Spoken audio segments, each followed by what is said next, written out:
Iya, salam Nusantara dari Sabang sampai Merauke, dari Miangas sampai Pulau Rote. Mantaplah iman kita, mantaplah kasih kita, mantaplah pengharapan kita. Tentunya dalam Yesus Kristus menjadi Tuhan dan Juru Selamat kita dan Juru Selamat dunia. Jangan katakan bahwa Yesus bukan Tuhan, jangan katakan pula bahwa Yesus bukan Dia adalah Tuhan, Dia adalah Juru Selamat. Semoga Tuhan membuat kita memilih yang terbaik dalam hidup ini. Dan karena Yesus sudah berkata, akulah jalan dan kebenaran dan hidup, tiada seorang sampai kepada Allah kalau tidak melalui aku. Petrus juga berkata, keselamatan tidak ada dalam siapapun juga selain dalam Dia, Yesus Kristus itu. Karena di bawah kolong langit ini tidak ada nama lain yang diberikan kepada manusia yang olehnya kita dapat diselamatkan. Dan karena begitu besar kasih Allah akan dunia ini, sehingga Ia mengaruniakan anaknya yang tunggal, supaya setiap orang percaya kepadanya tidak binasa, melainkan beroleh hidup yang kekal. Haleluya, puji Tuhan. Dengan hati percaya engkau dibenarkan, dengan mulut mengaku engkau diselamatkan. Dan doa dan harapan saya, kekuatan Tuhan, kekuatan firman, kekuatan Roh Kudus, kekuatan doa, kekuatan iman menyertai dalam perjalanan hari ini, sehingga kita tetap bersama dengan Tuhan, tetap takut akan Tuhan menyelimuti hati kita sepanjang hidup kita. Puji nama Tuhan, kita berdoa terlebih dahulu. Tuhan, kami percaya Engkau bersama dengan kami dalam setiap kondisi apapun. Dalam nama Yesus, kami menyerahkan diri kepadamu. Haleluya. Amin. Saya akan membacakan Yesaya 40 ayat 28 sampai 29. Tapi lebih baik saya membacanya dari ayat 27. Mengapa engkau berkata demikian, hai Yakub, dan berkata begini, hai Israel, hidupku tersembunyi dari Tuhan dan hatiku tidak diperhatikan Allahku. Tidakkah kau tahu dan tidakkah kau dengar? Tuhan ialah Allah kekal yang menciptakan bumi dari ujung ke ujung. Ia tidak menjadi lelah dan tidak menjadi lesu, tidak terduga pengertiannya. Dia memberi kekuatan kepada yang lelah dan menambahkan semangat kepada yang tiada berdaya. Orang-orang muda menjadi lelah dan lesu, dan teruna-teruna jatuh tersandung. Haleluya. Jadi tema kita adalah The Lord be with us. Ya, the Lord be with us. Tuhan ada bersama dengan kita. The Lord be with us. Dari pembacaan kita bisa melihat bahwa dikatakan apa yang kita baca tadi di ayat 28, the Lord is the everything. Jadi Tuhan itu adalah the everlasting life. Jadi Tuhan itu adalah Tuhan yang kekal. Jadi kalau Tuhan yang kekal yang menjagai kita, Alfa dan Omega itu yang menjagai kita, Kyrios Otheos Padokratos, Tuhan Allah yang Maha Kuasa yang menyertai kita yang kekal itu. Wow, Dia menyertai. Sehingga setiap kita kalau menyadari kalau Allah yang menyertai kita, seharusnya seluruh apapun dalam kehidupan kita ini harus kita persembahkan kepada Dia. Saya sering mengatakan setiap pagi sekali, Tuhan Engkau bertata di hati ini, menguasai hati ini, mengintervensi hati ini, mengintervensi segala persoalan-persoalan kehidupan ini, mengintervensi segala hal yang berkaitan dengan saya, dengan keluarga, dengan anak-anak, dan dengan seluruh manusia ini. Itu ada 8 pokok doa yang saya sampaikan kepada Tuhan.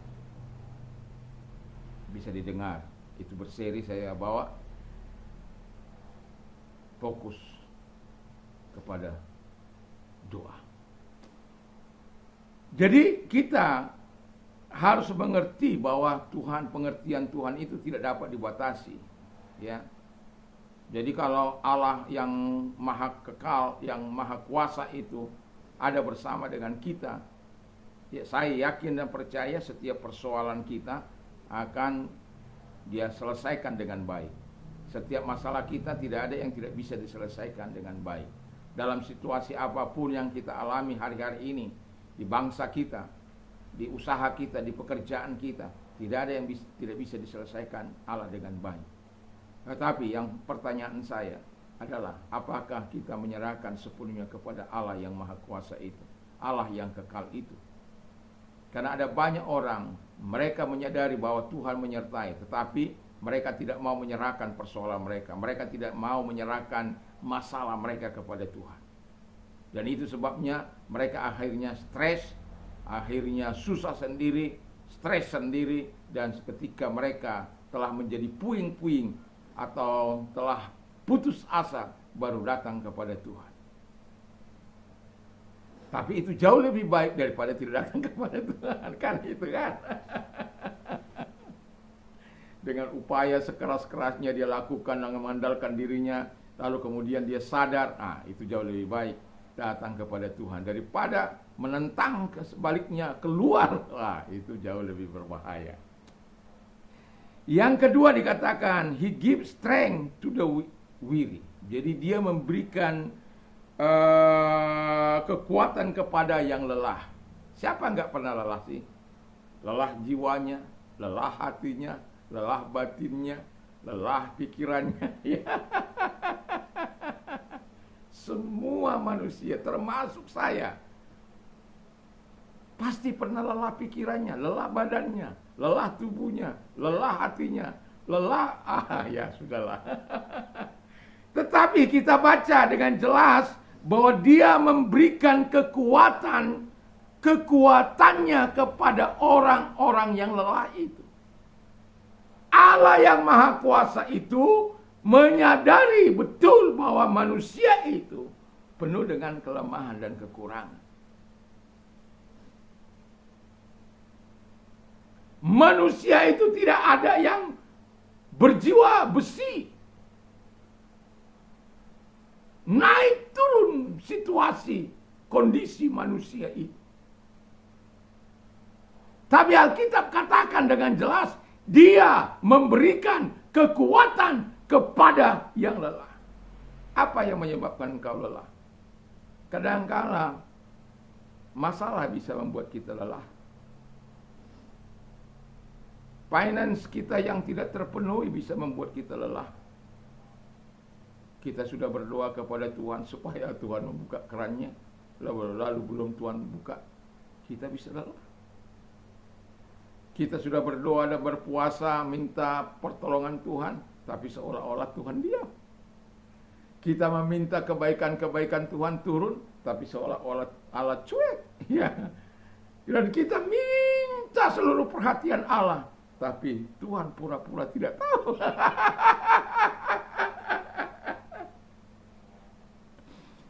Kita betul-betul serius. Allah tak memandang kita serius. Membuat kita lelah. Kata sudah lelah, ada banyak orang bersungut-sungut. Israel, yang orang yang tebal-kebal bebal itu, sedikit-sedikit bersungut-sungut, sedikit-sedikit bersungut-sungut, sedikit-sedikit bersungut-sungut, sedikit-sedikit bersungut-sungut, sedikit-sedikit bersungut-sungut, sedikit-sedikit bersungut-sungut.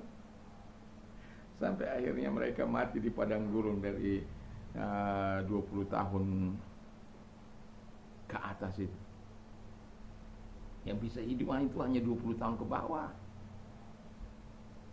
Karena kalau hakim-hakim mengatakan mereka melatih, Tuhan melatih mereka-mereka yang 20 tahun ke bawah itu agar cakap menanggung persoalan. Tapi saya mau katakan memang tidak mudah mengeluarkan Mesir dari hati kita.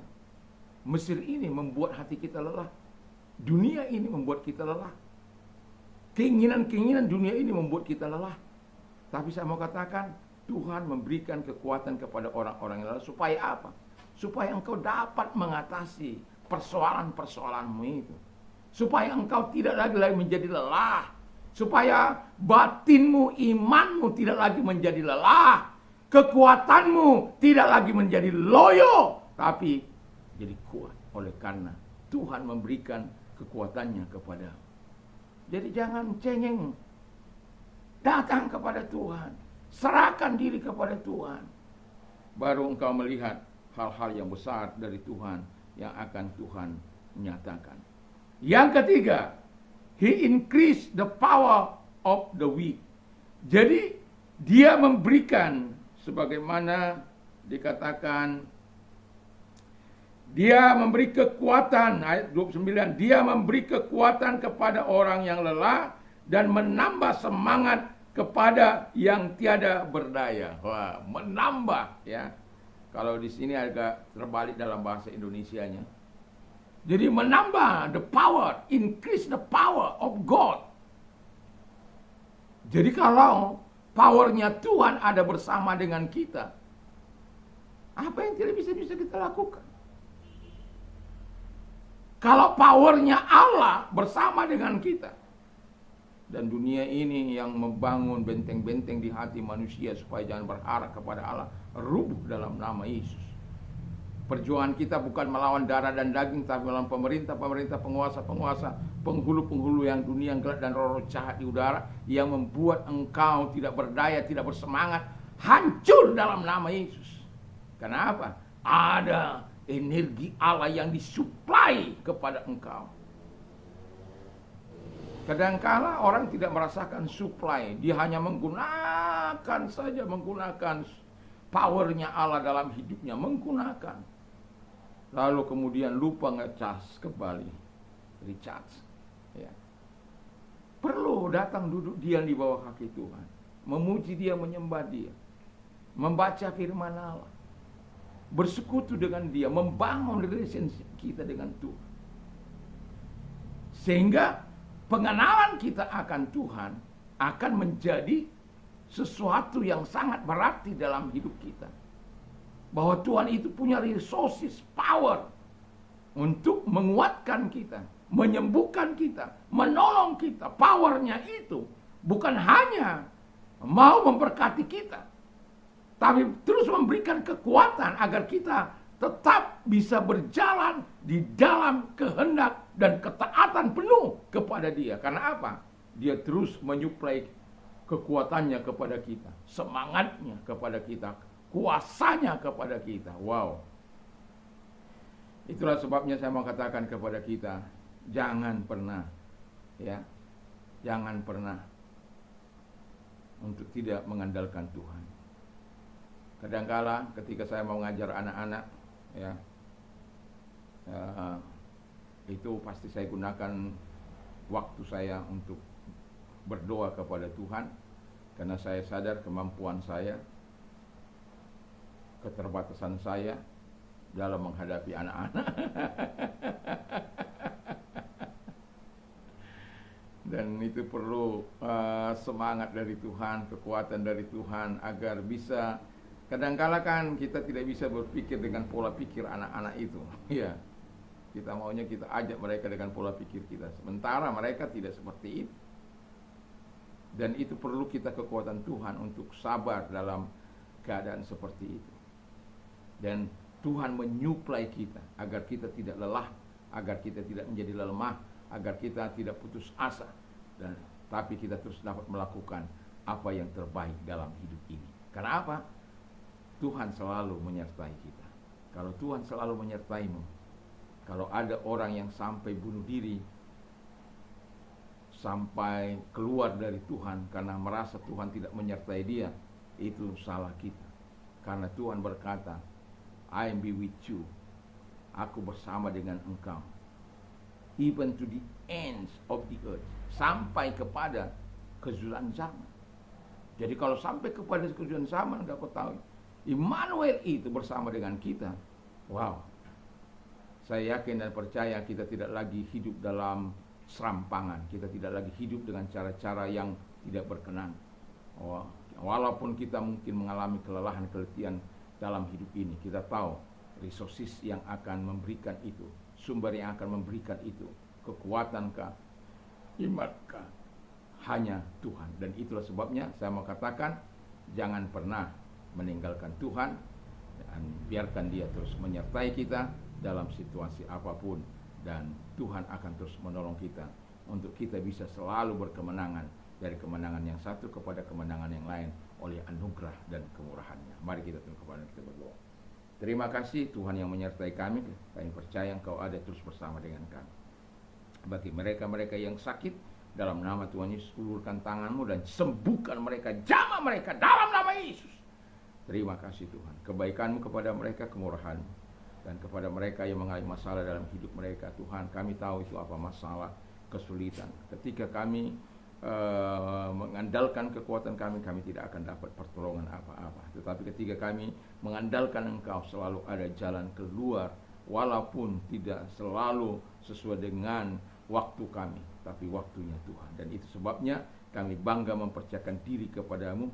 Dan kalau engkau orang yang sedang membutuhkan uluran tangan Tuhan, ingat, selalu bersama dengan Tuhan.